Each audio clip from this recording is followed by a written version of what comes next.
Lowbrow's Guide to Modernity, a short story. Gus Trundle and his thoughtful friend Neville were lamenting modernity one morning, when who should amble up but Lowbrow Bob. He was possibly the wisest coot in the district, and it was a district rich in coots. "Modernity," he said, giving them a minute. "I have a full list of everything you need for modernity." Gus and Neville grew suitably alert. "Go on," they said. Bob, they knew, was a man of lowbrow language, but it didn't mean he was unwholesome. "The first thing you'll need," says Bob, "is a set of earplugs. Modernity is noisy as fuck. It's been noisy from the beginning. You're walking along in a forest like you've been walking along for 10,000 fucking years, when all of a sudden, ooh, what the fuck is that? It's a fucking steam train, and that's just the beginning. So get a set of earplugs." First point, curtail the decibels. Seek the silent glades. Gus and Neville were both on board with that. "Next you'll need a stick," Bob went on in his lowbrow way.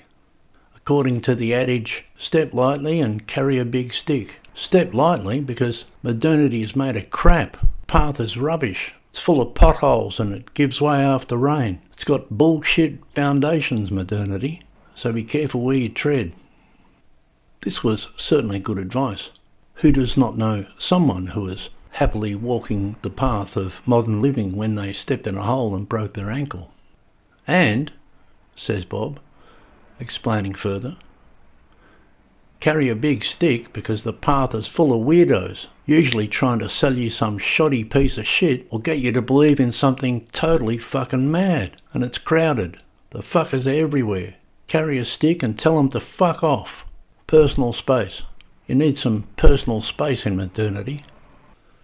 Gus was thinking that modernity is certainly an unsanitary assembly. It is elbow room only. Thoughtful Neville, too, was a man who needed room to stretch his legs.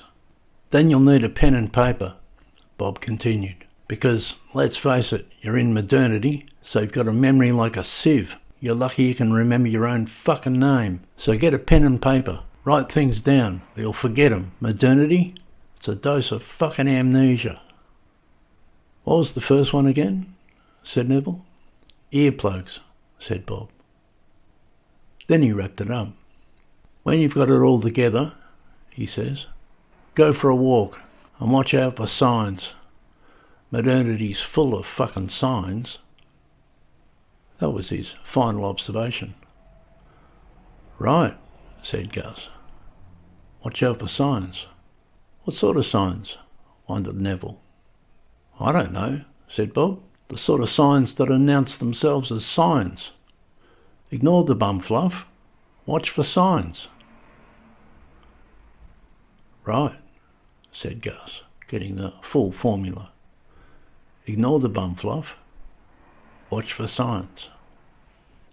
There was, as yet, a further recommendation, however. "One last thing," Bob said. "You'll need a passport." "A passport?" "To El Salvador." "El Salvador?" "Yeah, you're an expat in El Salvador. Wear your earplugs, step softly, carry a big stick, take notes. Obey the road rules, don't fraternise with the drug cartels.